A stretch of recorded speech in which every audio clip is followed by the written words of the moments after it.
പത്മാവതിയിൽ പോയിട്ട് വന്ന കാര്യമൊന്നും സുധേട്ടൻ പറഞ്ഞില്ലല്ലോ. എന്തെങ്കിലും കുഴപ്പമുണ്ടോ സുധേട്ടാ? അവിടെ ചെല്ലുന്നിടം വരെ സത്യം പറഞ്ഞ എന്റെ ചങ്ങ് പടപട ഇരിക്കുകയായിരുന്നു. ഒടുവിൽ ഹരികുമാരൻ നായർ അത് പറഞ്ഞപ്പോഴാ എന്റെ മനസ്സൊന്ന് തണുത്തത്. അദ്ദേഹം എന്താ പറഞ്ഞത്? അവർക്ക് പ്രശ്നങ്ങളൊന്നുമില്ല. DKയുടെ ഭാര്യയുടെ അനിയത്തിയുമായിട്ട് ഒരു ബന്ധം, അതാ അവർക്ക് വേണ്ടത്, അത് മാത്രം. ബാക്കിയൊക്കെ സാധാരണ കാര്യങ്ങളായി അദ്ദേഹം തള്ളിക്കളഞ്ഞു. പിന്നെ ആഘോഷത്തോടെ കല്യാണം നടത്തണമെന്ന നമ്മുടെ മരുമകന്റെ പ്ലാൻ. എന്റെ ഭഗവതി, എപ്പോഴാ എന്റെ ശ്വാസം ഒന്ന് നേരെ വീണത്? ആ തെണ്ടി എന്റെ കൈ കിട്ടിയ വെട്ടിക്കീറിഞ്ഞ. ഈ കല്യാണം ഒന്ന് കഴിയട്ടെ. ആശാലത ആരാണെന്ന് ഞാൻ അവന് കാണിച്ചു കൊടുക്കാം. അവന്റെ മുമ്പിൽ അന്തസ്സായിട്ട് എന്റെ മകള് ജീവിക്കണം. അങ്ങനെയൊന്നും നമ്മുടെ മോളെ ഈശ്വരൻ കൈവിടില്ല സുധേട്ടാ.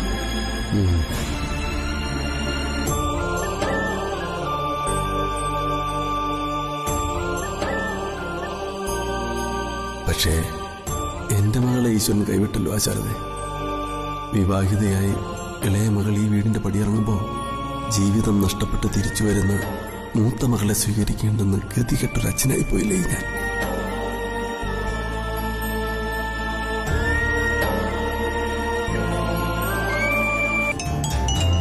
എന്തായാലും ഫോൺ എടുത്ത് സംസാരിക്കും. ഹലോ ഹിറ്റ്ലർ, നീ ഇതെവിടെയാ?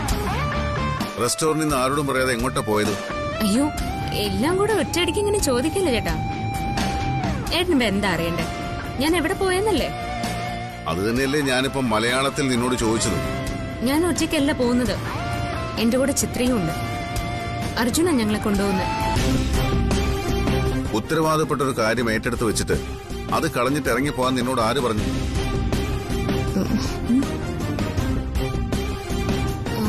അയ്യോ ആരും പറഞ്ഞതല്ല. പക്ഷേ ചേട്ടനും കൂടി ഗുണമുള്ളൊരു കാര്യത്തിനാ ഞങ്ങളിപ്പോ പോകുന്നത്. എന്ത് കാര്യം? അതൊക്കെ നേരിട്ട് പറയാം. ചിലപ്പോ തിരിച്ചു വരുമ്പോ ചേട്ടനൊരു സർപ്രൈസ് കാണും. സർപ്രൈസോ? എന്ത് സർപ്രൈസ്? അതൊക്കെ നേരിട്ട് കണ്ടെങ്കിൽ മനസ്സിലാക്കിയാ മതി.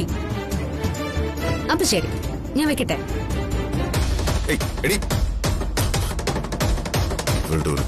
ശ്രീഭദ്രകാളി ഗുണ്ടാ സംഘത്തിന്റെ CEO ആണ്. CEO.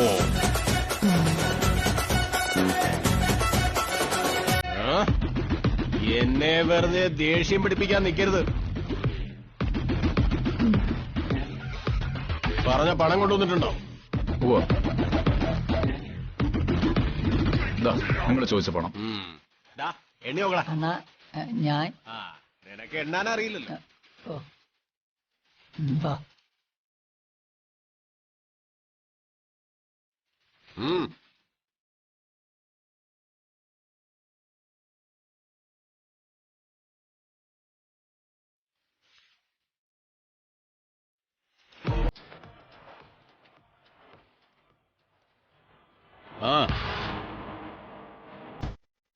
വാ മേഡം.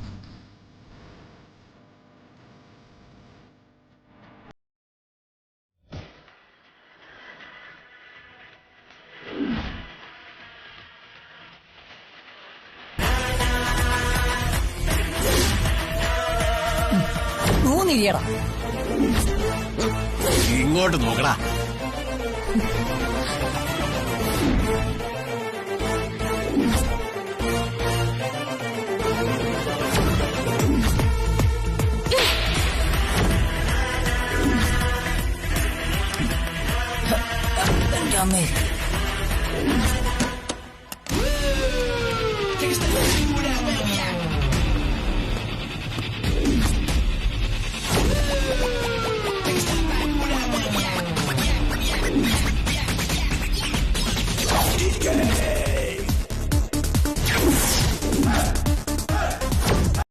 നോ, എനിക്കൊരു എക്സ്പ്ലനേഷനും കേക്കണ്ട.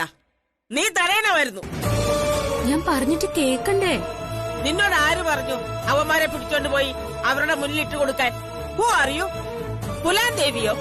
പോയ പോക്കിൽ അവന്മാരെല്ലാരും കൂടെ നിങ്ങളെ വലുതും ചെയ്തിരുന്നെങ്കിലോ? അമ്മ അവന്മാരെ പോലീസ് കമ്മീഷണറെ ഏൽപ്പിക്കാൻ ഞാൻ പറഞ്ഞതാ. അപ്പൊ അമ്മയുടെ മോന് അഹങ്കാരത്തിന് കയ്യും കാലും മുളച്ചു. അനിയനും കൂട്ടി രണ്ടെണ്ണത്തിനെയും തൂക്കിയെടുത്തൊരൊറ്റ പോക്ക. ആ മുറിവേറ്റ ഭാഗമൊന്നും ശരിക്കും ഉണങ്ങിയിട്ട് പോലുമില്ല. പോകണ്ടെന്ന് പറഞ്ഞപ്പോ വാശി. എന്റെ ദൈവമേ, പോയ വഴിക്കിനി അവന്മാര് രണ്ടെണ്ണത്തിനും കൂടി ചവിട്ടിക്കൂട്ടിയോന്ന് ആർക്കറിയാം. ഓ, അമ്മയുടെ മൂത്ത മോനുണ്ടല്ലോ, നല്ല വള്ളിച്ചൂരിൽ വെച്ച് അടിച്ച് ശരിയാക്കുക വേണ്ടത്. ബേട്ടി, ആഹാ, നീ ഇങ്ങനെ വയലന്റ് ആവാതെ നീ കുറച്ച് സൈലന്റ് ആവ്. നമുക്ക് സംസാരിച്ചെല്ലാം ശരിയാക്കാം. എന്ത് ശരിയാക്കാന്നാ? ഒന്നും ശരിയാവാൻ പോകുന്നില്ല. ഇങ്ങോട്ട് വരട്ടെ. സൂക്ഷിച്ചു വിട്.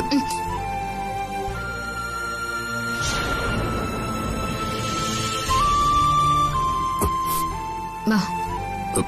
ശ്ശെ. ആ, വിട്. ഓ, അഹങ്കാരത്തിന് കൈയും കാലും വെച്ച് അതിന് DK എന്നൊരു പേരും. ആ കമ്മീഷണറെ വിളിച്ച് അവന്മാരെ ഏൽപ്പിച്ച പോരായിരുന്നോ? ആണുങ്ങളായാലേ ഭാര്യമാര് പറയുന്നത് കുറച്ചെങ്കിലും ഒന്ന് അനുസരിക്കണം.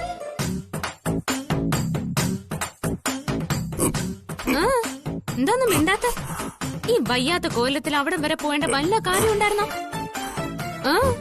എന്തിനിങ്ങനെ നോക്കുന്നേ? എന്നെങ്ങനെ നോക്കി പേടിപ്പിക്കൊന്നും വേണ്ട. ഒറ്റ വീക്ക് വെച്ചര വേണ്ടത്.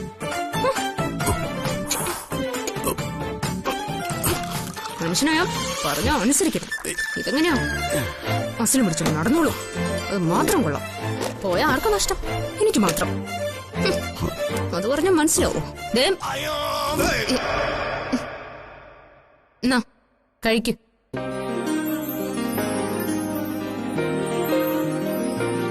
എന്റെ മനുഷ്യ, ഈ മുറിവ് ഇനിയും കരിഞ്ഞിട്ടില്ല. നിങ്ങൾക്ക് അറിഞ്ഞൂടെ?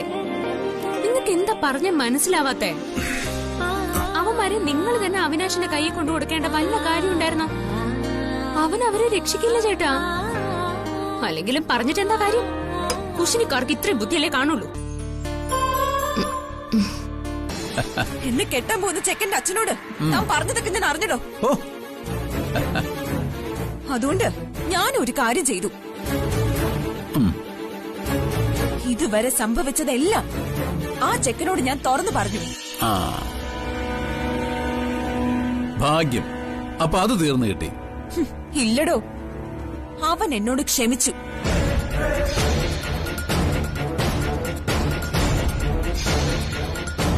എന്നെ തന്നെ കെട്ടാൻ അവൻ അങ്ങ് തീരുമാനിച്ചു.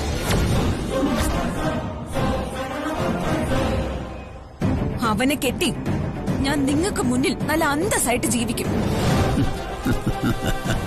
തല ഉയർത്തി ജീവിക്കും. താൻ പേടിപ്പിക്കുമ്പോ പേടിക്കാൻ ഇത് പഴയ പ്രിയല്ല. കൊള്ളാം പ്രിയമോളെ, നീ ഇപ്പഴാ ജ്യോതിയുടെ അനിയത്തിയായത്. അതേ ശൗര്യം. പക്ഷേ ഒരു കുഴപ്പം പറ്റി മോൾക്ക്. മോള് വെല്ലുവിളിച്ചത് ഈ എന്നെയാ. അത്രയ്ക്ക് ചങ്കൂറ്റത്തോടാവും നിന്നെ താലി കെട്ടിയ ആദ്യ രാത്രിക്ക് മുൻപ് അവന്റെ ശവോടൊക്കെ ഞാൻ നടത്തും.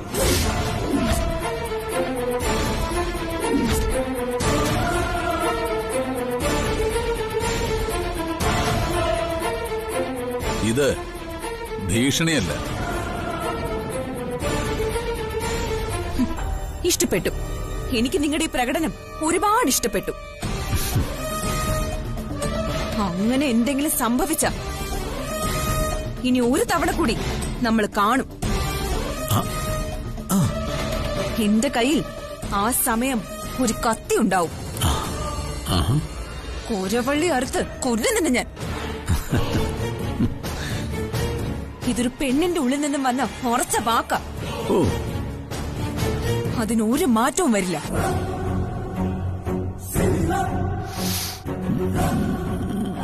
അല്ല, നിനക്കെന്തു പറ്റി? ആകപ്പാടൊരു മാറ്റം. എനിക്കൊരു മാറ്റവും ഇല്ല. DK കാര്യങ്ങളൊക്കെ അറിഞ്ഞേ ചെയ്യും. ഇപ്പൊ തന്നെ ജ്യോതിയെ ഹോട്ടലിന്റെ ചുമതല ഏൽപ്പിച്ചത് കണ്ടില്ലേ? ഇനി ഇതുപോലെ ഓരോ കാര്യങ്ങളും DK ജ്യോതിയെ ഏൽപ്പിച്ചു തുടങ്ങും. അപ്പൊ പിന്നെ 250 പവനല്ല 500 പവൻ കൊടുത്തു വേണമെങ്കിലും DK കെട്ടിക്കും. അമ്മേ, അമ്മ ഇന്ന് പോയേ. ദാ, നീ പോയി ഒരു ചായ ഇട്ടുണ്ടോ? അതിനെങ്കിലും നിന്നെ ഉപകരിക്കട്ടെ. ഞാൻ എന്തെങ്കിലും പറഞ്ഞ അത് കുഴപ്പം. വലിയ വിവരമുള്ള ഒരു അച്ഛനും മോളും.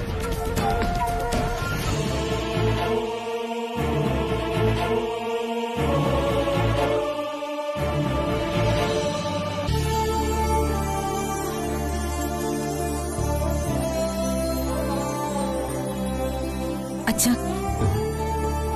മുഖത്തെന്താ ഒരു സന്തോഷമില്ലാത്ത? എല്ലാ സന്തോഷത്തിന്റെ അവസാനം അച്ഛന് ദുഃഖമാണല്ലോ എന്ന് ഓർക്കുമ്പോഴാ.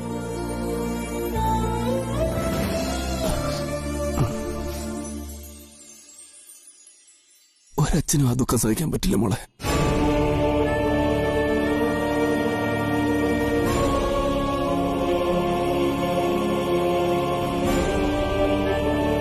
എന്താ അച്ഛാ? ഒന്നുമില്ല മോളെ. അല്ല, എന്തോ ഉണ്ട്. എന്റെ കല്യാണം തീരുമാനിച്ചപ്പോ മുതല് ഞാൻ കാണുന്നുണ്ട് സന്തോഷത്തിന്റെ ഉള്ളിൽ ഒരു ദുഃഖം. പറയച്ച, എന്നോട് പറ. ഒന്നുമില്ല മോളെ. കല്യാണം കഴിഞ്ഞ് നീയും കൂടെ പോയാല് നിങ്ങൾ പിന്നെ തനിച്ചല്ലേ. അത് ഓർക്കുമ്പോ സങ്കടം.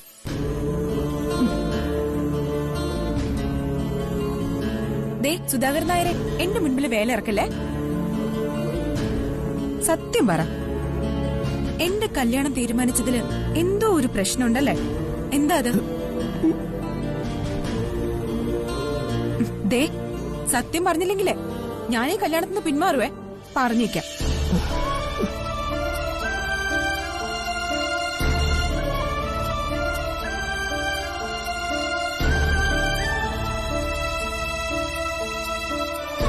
മോളെ, നീക്കയ്ക്ക് ഞാനൊരു വാക്ക് കൊടുത്തിട്ടുണ്ട്. എന്ത് വാക്ക്? ഈ വിവാഹം നീക്ക് ഏറ്റെടുത്ത് നടത്താൻ ഒരു കാരണമുണ്ട്. അതൊരു നഷ്ടപരിഹാരമാണ്. നിന്റെ ചേച്ചിയുടെ ജീവിതത്തിന് കിട്ടുന്ന നഷ്ടപരിഹാരം. അച്ഛൻ എന്തൊക്കെയാ പറയുന്നേ? അതേ മോളെ, നിന്റെ വിവാഹം നടക്കുന്ന ദിവസം ജ്യോതിയെ ഞാൻ അമരാവതിയെ തിരികെ കൊണ്ടുവരാമെന്ന് നീക്കയ്ക്ക് വാക്ക് കൊടുത്തിട്ടുണ്ട്.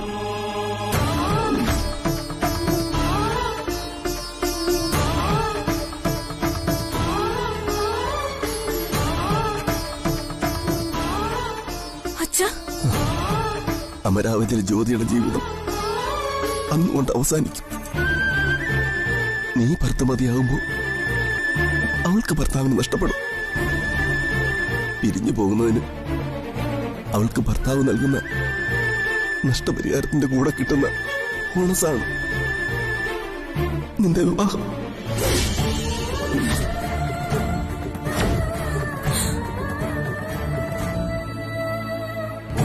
അച്ഛൻ ഇതെങ്ങനെ നിന്നോട് പറയാൻ കഴിയും?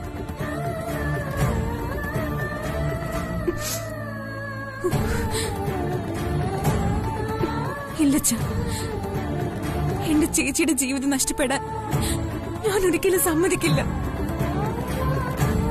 ഞാൻ കല്യാണം കഴിച്ചാലല്ലേ അച്ഛന് ചേച്ചിയെ തിരിച്ചു കൊണ്ടുവരേണ്ടി വരുള്ളൂ.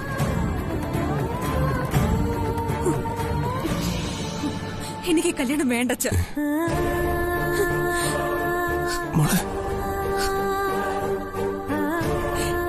എന്റെ ചേച്ചി കഴിഞ്ഞുള്ളൂ, എനിക്ക് മറ്റെന്തും.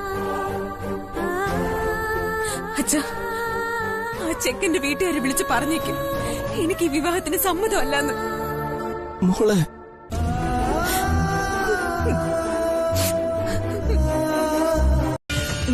എനിക്ക് കല്യാണം വേണ്ട ചേച്ചി. പ്രേമോളെ, ചേച്ചിയുടെ ജീവിതം ഇല്ലാതാക്കിയിട്ട് എനിക്ക് കല്യാണം കഴിക്കണ്ട.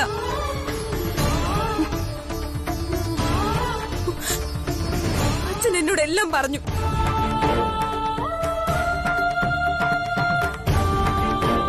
എനിക്ക് ജന്മത്തിൽ ഇനി ഒരു വിവാഹ ജീവിതം ഉണ്ടായില്ലെങ്കിലും സാരമില്ല. എന്റെ ചേച്ചി എന്ന് സുമംഗലിയായിട്ട് കണ്ടാ മതി.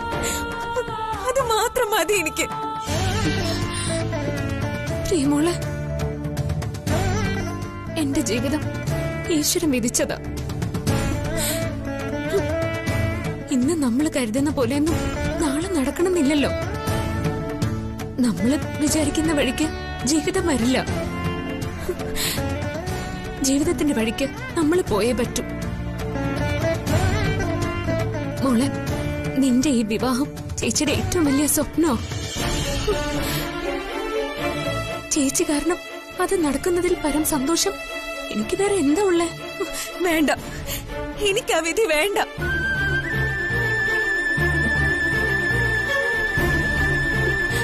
ഞാൻ തീരുമാനിച്ചു കഴിഞ്ഞു ചേച്ചി. ഇനി ആര് നിർബന്ധിച്ചാലും ഞാൻ ഇതിന് സമ്മതിക്കില്ല. ഹലോ, അയ്യേ, എന്തിനാ ഈ കോലം കെട്ടുന്നത്?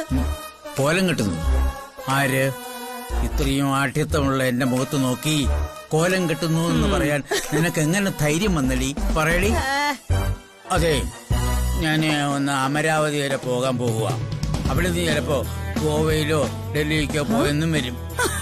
നിങ്ങൾക്കെന്താ ഭ്രാന്തായോ? ഭ്രാന്താണെന്നൊക്കെ നിനക്കിപ്പോ തോന്നും.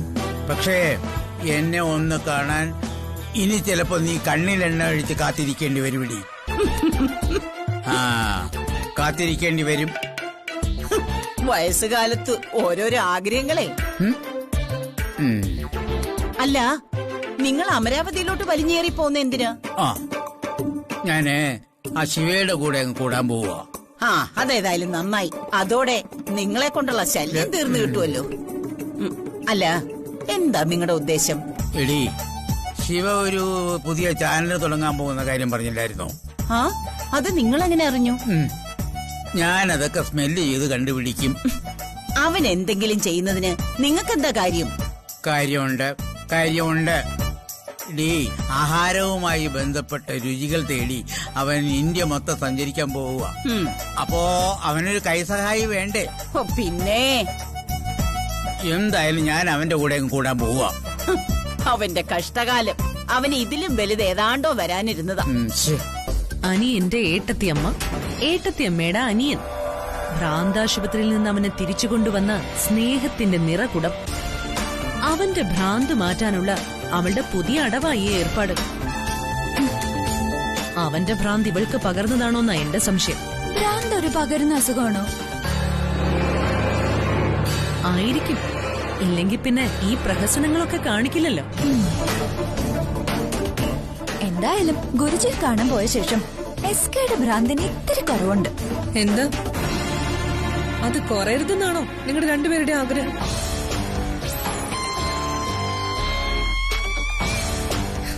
എന്തിനാ മായിച്ച് ഇങ്ങനെ മാറി നിന്ന് കുശുമ്പ് പറയുന്നത്? ഒരു നല്ല കാര്യം ചെയ്യുമ്പോ അതിനെ അംഗീകരിക്കല്ലേ വേണ്ടത്? സഹായിച്ചില്ലെങ്കിലും ദ്രോഹിക്കാതിരുന്നൂടെ? നിർത്തടി. നീ പറയുന്നത് കേട്ട തോന്നും ഈ വീട്ടില് സകല കുഴപ്പങ്ങളും ഉണ്ടാക്കുന്നത് ഞങ്ങളാന്ന്. നീ ജ്യോതിക്ക് എസ്കേക്കും വേണ്ടി സ്തുതി പാടിക്കും. ഞങ്ങളെ അതിന് കിട്ടില്ല. സ്തുതി പാടുകയും കൊട പിടിക്കുകയും ഒന്നും വേണ്ട. പക്ഷെ ജ്യോതി നമ്മുടെ അമ്മായിയമ്മയുടെ സ്ഥാനത്താ. എന്ന് വെച്ചാ നമ്മളെക്കാൾ അധികാരം ഈ വീട്ടിലെ ജ്യോതിക്ക് തന്നെ. അത് മനസ്സിലാക്കി നിന്നാ നമുക്ക് തന്നെയാ നല്ലത്. കെ ജ്യോതിയെ എന്തെങ്കിലും ഉപേക്ഷിക്കുമെന്ന് വെറുതെ സ്വപ്നം കണ്ട് നടക്കണ്ട രണ്ടുപേരും. നിങ്ങളുടെ മനസ്സിലിരിപ്പ് ഒരു കാലത്ത് നടക്കില്ല.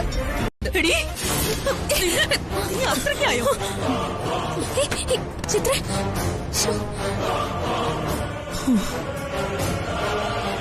എന്തെങ്കിലും പറ്റിയോ? എനിക്കൊന്നും പറ്റില്ല. എന്താ മരുമക്കളെ ഇത്? സ്വന്തം അനുജത്തിയെ എങ്ങനെ ദ്രോഹിക്കാമോ? അത് ചോദിക്കാൻ നീ ആരടി? ഞങ്ങള് തമ്മില് പല വഴക്കുകളും ഉണ്ടാവും. അടുക്കളക്കാരി ആ സ്ഥാനത്ത് നിന്നാ മതി.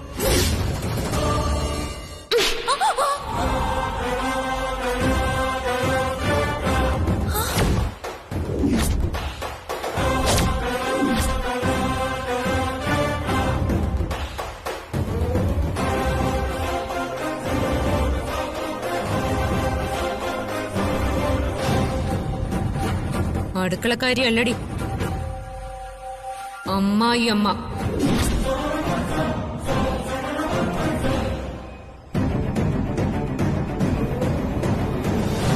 വീട്ടിനകത്ത് വഴക്കുണ്ടാക്കാൻ നോക്കുന്നുടി. അടിച്ച വഴിയെ പോയില്ലെങ്കിലേ പോയ വഴി അടിക്കണമെന്നാ. ഇനി നിന്നെയൊക്കെ അടിച്ച് നന്നാക്കും ഞാൻ.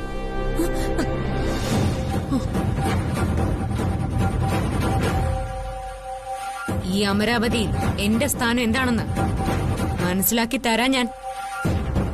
കണ്ടില്ലേ മാജി ഇവളെന്നെ തല്ലിയത്?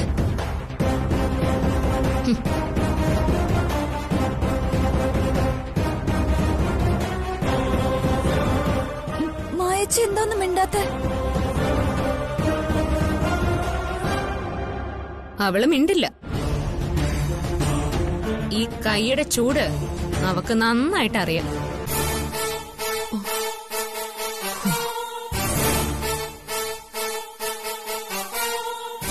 ഇനി എന്തെങ്കിലും കാര്യം പറഞ്ഞ് ഇവളെ ദ്രോഹിച്ച ഇതായിരിക്കില്ല നിനക്കൊക്കെ കിട്ടാൻ പോകുന്ന ശിക്ഷ.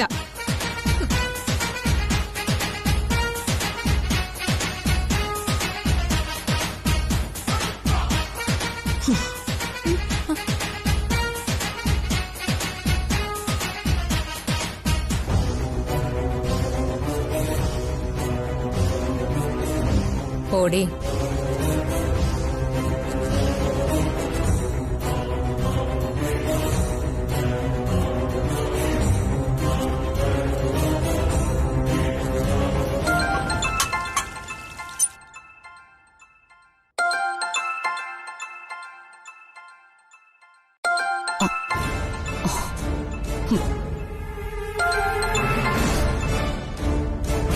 നിന്നോട് ഇനി ഇങ്ങോട്ട് വിളിക്കരുതെന്ന് പറഞ്ഞിട്ടില്ലേ? പിന്നെ എന്തിനാ നീ എന്നെ വിളിക്കുന്നേ? കാര്യങ്ങൾ അറിയാൻ ഞാൻ ഇത്തിരി വൈകിപ്പോയി. സത്യം പറഞ്ഞ എനിക്കത് കേട്ടപ്പോ വലിയ ദുഃഖം തോന്നി. അല്ല, ഒരു പെൺകുട്ടിയുടെ കല്യാണം മുടങ്ങാന്നൊക്കെ പറഞ്ഞ ചെറിയ കാര്യം വല്ലോ ആണോ? മിണ്ടരുത് നീ. നീ ഒറ്റ ഒരുത്തം കാരണം ഇതെല്ലാം സംഭവിച്ചത്. ഞാനോ? ഞാൻ എന്ത് ചെയ്തെന്ന അമ്മേ? നീ ഒന്നും ചെയ്തിട്ടില്ലല്ലേ? ദേ, എന്നെ കൊണ്ടൊന്നും പറയിപ്പിക്കരുത്. പ്രിയയുടെ കല്യാണം കഴിയുന്ന ദിവസം ജ്യോതിയെ തിരിച്ചു കൊണ്ടുപോരാന്ന് പ്രിയയുടെ അച്ഛൻ DKക്ക് വാക്ക് കൊടുത്തതുകൊണ്ടാ നെഞ്ച് തകർന്നും എന്റെ മോൾ ഈ കല്യാണം വേണ്ടെന്ന് വെച്ചത്. ദ്രോഹി, നീ നശിച്ചു പോത്തേ ഉള്ളൂ. അത് ശരി, അയാൾ അങ്ങനെ പറഞ്ഞോ? എന്തൊരു ക്രൂരന നോക്കണേ അയാള്. ഇല്ലമ്മേ, നിർത്ത. ആരാണ് അമ്മ? എന്റെ മുന്നിലെങ്ങാനും നീ വന്ന നിന്നെ വെട്ടി തുണ്ടം തുണ്ടമാക്കും ഞാൻ. എന്റെ അമ്മേ, DK ചതിച്ചതിന് എന്നോട് ദേഷ്യപ്പെട്ടിട്ട് എന്താ കാര്യം? എടാ, എന്റെ മോൾ ഇനി ജീവിതത്തിൽ ഒരിക്കലും കല്യാണം വേണ്ടെന്ന് പറഞ്ഞാ നിൽക്കുന്നത്. അതറിയൂടാ ദ്രോഹി. ഓ, അത് ശരി, അവൾ അങ്ങനെ പറഞ്ഞോ? എന്നാ അത് മറ്റൊന്നും കൊണ്ടല്ലമ്മേ, എന്നോടുള്ള ഇഷ്ടം കൊണ്ടാ. ഇനിയേലും ഞാൻ പറയുന്നൊന്നും മനസ്സിലാക്കമ്മേ. ഇനി എന്ത് മനസ്സിലാക്കാൻ? ഇതുവരെ മനസ്സിലാക്കിയെടുത്തോളം ധാരാളം. ഇങ്ങനെ നിരാശപ്പെടല്ലേ എന്റെ അമ്മേ. അല്ല, പ്രിയയുടെ അമ്മേ, പരിഹാരമില്ലാത്ത ഒരു പ്രശ്നവും ഈ ലോകത്തില്ല. ഏത് ഡോക്ടറാ നിങ്ങളോട് ഈ കാര്യം പറഞ്ഞത്? ബഹളം വെക്കാതിരിക്കൂ സർ.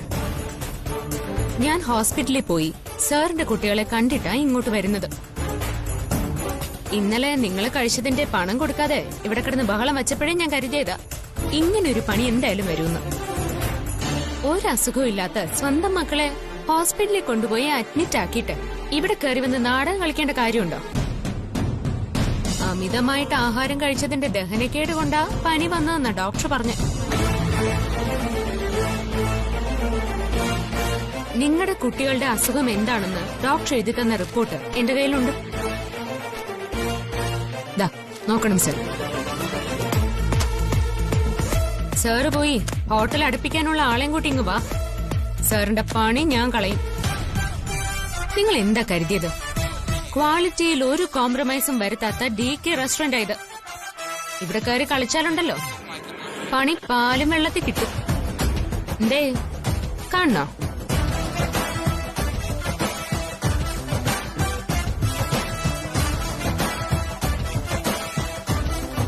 സോറി മാഡം, കുട്ടികൾക്ക് ഫുഡ് ഇൻഫെക്ഷൻ ആയിന്ന് ഇയാള് പറഞ്ഞോണ്ടാ ഞങ്ങൾ കൂടെ വന്നത്. മാഡം പറഞ്ഞപ്പോ ഞങ്ങൾക്ക് കാര്യം മനസ്സിലായി. സർ, ഇയാളും ഭാര്യയും മക്കളും ചേർന്ന് ഇന്നലെ ഇവിടെ വന്ന് ഫുഡ് കഴിച്ചായിരുന്നു. കുറച്ച് പാഴ്സലും വാങ്ങിച്ചു. കാശ് ചോദിച്ചപ്പോ പോലീസുകാരനാണെന്നും പറഞ്ഞ് ജാട കാണിച്ചു. കാശ് വാങ്ങിയിട്ടാ പിന്നെ ഇയാളെ ഇവിടുന്ന് വിട്ടത്. അതിന്റെ ചുരുക്ക സാറേ കാണിക്കുന്നത്. അല്ലാതെ ഇയാളുടെ കുട്ടിയൊക്കെ ഒരു അസുഖമില്ല. മതി. എന്തൊരു നാണക്കേടാടോ ഇത്. ഇത് കേൾപ്പിക്കാനാണോ താൻ ഞങ്ങൾ ഇവിടെ കൊണ്ടുവന്നത്? സോറി വേണം, കാണിച്ചു തരാം ഞാൻ. അതെ സാറേ, ഇനിയെങ്കിലും എവിടെയെങ്കിലും ചെന്ന് ആഹാരം കഴിച്ചാ കാശ് കൊടുക്കണം കേട്ടാ.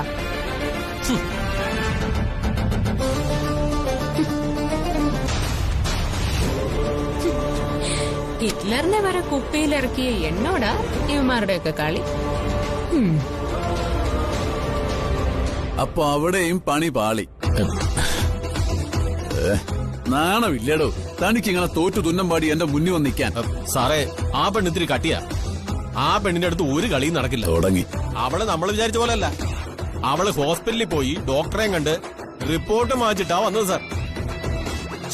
എന്റെ കസിന്റെ മുന്നിൽ ഞാൻ നാണം കെട്ടുപോയി. അവളൊരു പെൺപുലിയാ സാർ. നിർത്തണം. അവളുടെ മഹത്വം വിളമ്പാനല്ല തന്നെ ഞാൻ അങ്ങോട്ട് പറഞ്ഞയച്ചത്. ആ ഹോട്ടലിൽ മുട്ടിട്ട് വരാനാ. സാറ് പറഞ്ഞതുപോലെ എല്ലാം ഞാൻ ചെയ്തതാ. അവൾക്ക് കാഞ്ഞ ബുദ്ധിയാ സാറേ. നമുക്ക് വേറെന്തെങ്കിലും അവൾക്കെതിരെ പ്ലാൻ ചെയ്താലോ? ഇനി തന്റെ ഒരു പ്ലാനും വേണ്ട, ഒരു പുല്ലും വേണ്ട. ഇറങ്ങിപ്പോടും സർ.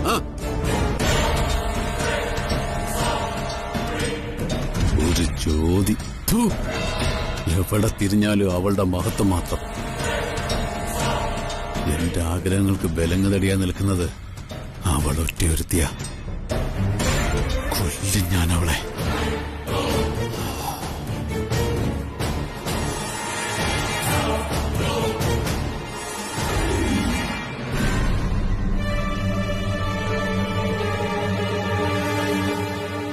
എങ്ങനെ മാറും? നിങ്ങളുടെ മകള് കാരണം ഞങ്ങളുടെ കുടുംബത്തിനുണ്ടാകുന്ന മാനക്കേടിന് ആര് സമാധാനം പറയും? കുറിയടിച്ച് കല്യാണം വിളിച്ചു തുടങ്ങി.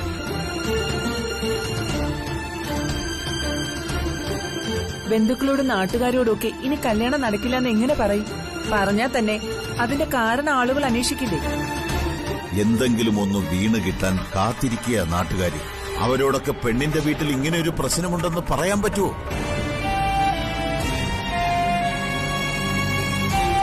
ഇനി അത് മുടങ്ങാൻ പറ്റില്ല സുധാകരൻ നായരെ. ഈ കല്യാണം നടന്നേ പറ്റൂ.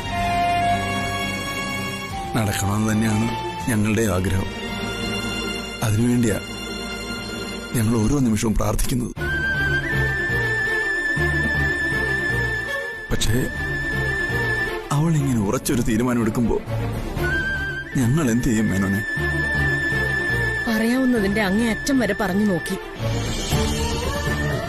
പക്ഷേ അവൾ ആ കടുംപിടുത്തത്തിൽ തന്നെ ഉറച്ചു നിൽക്കുക. അതിനൊരു കാരണം വേണമല്ലോ. അതാ ഞങ്ങൾക്ക് അറിയേണ്ടത്.